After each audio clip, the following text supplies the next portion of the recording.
નમસ્કાર, હું છું કેતલ અને આપ જોઈ રહ્યા છો CB24। અમદાવાદ શહેરના પૂર્વ વિસ્તારમાં આવેલી હાટકેશ્વર બ્રિજ તોડવાની કાર્યવાહી છેલ્લા 6 મહિનાથી ચાલી રહી છે। તો હાટકેશ્વર બ્રિજના બંને બાકી રહેલા છેલ્લા સ્પાન તોડવા માટે ટ્રાફિક ડાયવર્ઝન આપવામાં આવ્યું છે।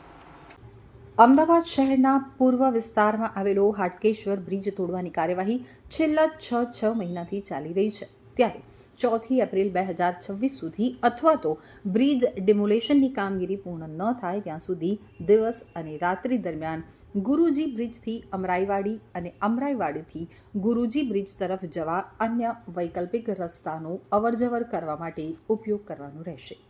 હાટકેશ્વર બ્રિજના ડિમોલેશનની કામગીરી અંતિમ તબક્કામાં ચાલી રહી છે। બ્રિજના બંને છેડેથી વચ્ચેના ભાગ સુધી ડિમોલેશન કરી દેવામાં આવ્યું છે, પરંતુ બે સ્પાન તોડવા માટે ખૂબ જ ટ્રાફિક હોવાના કારણે તેને બંધ કરવાની જરૂરિયાત હોવાથી તેમજ આસપાસના વિસ્તારોમાં કોઈ નુકસાન ન થાય તેને ધ્યાનમાં રાખી અને બ્રિજ તોડવામાં આવી રહ્યો છે। તો ડિમોલેશનની કામગીરી સરળતાથી હાથ ધરી શકાય તેમજ કોઈ દુર્ઘટના ન સર્જાય, વાહન ચાલકોને કોઈ મુશ્કેલી ન પડે તે હેતુસર ડાયવર્ઝન આપવામાં આવ્યું છે।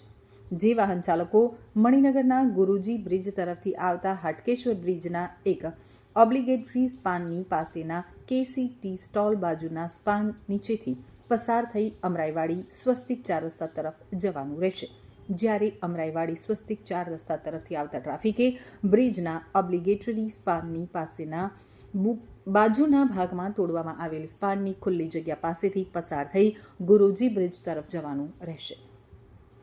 તો હાટકેશ્વર બ્રિજના ઓબ્લિગેટરી તથા તેની પાસેના બાકી રહેલા એક સ્પાનના ડિમોલેશનની કામગીરી તબક્કાવાર કરવાની થતી હોવાથી ટ્રાફિક ડાયવર્ઝન રૂટ મુજબ ઓબ્લિગેટરી સ્પાનની ડિમોલેશનની કામગીરી પૂર્ણ થયા બાદ ટ્રાફિક પોલીસ ચોકી સામેના સ્પાનના ડિમોલેશન દરમિયાન તેની આસપાસની ડિમોલિસ્ટ થયેલા સ્પાનની ખુલ્લી જગ્યાનો ડાયવર્ઝન રૂટ તરીકે વાહન ચાલકોએ ઉપયોગ કરવાનો રહેશે।